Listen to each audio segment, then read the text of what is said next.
छत्तीसगढ़ के भैया लड़का मन ला राष्ट्रीय स्तर पर इंजीनियरिंग, मेडिकल, प्रबंधन, कानून सहित कतकोन किस्म के व्यावसायिक पाठ्यक्रम में प्रवेश करे बर आकाश बायजूस संस्था हा अपन प्रवेश परीक्षा आयोजित करने वाला है।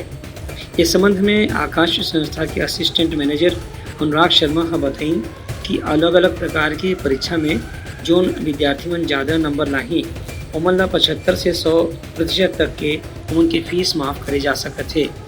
कुछ परीक्षा में पूरा के पूरा फीस माफ़ करे के भी प्रावधान है।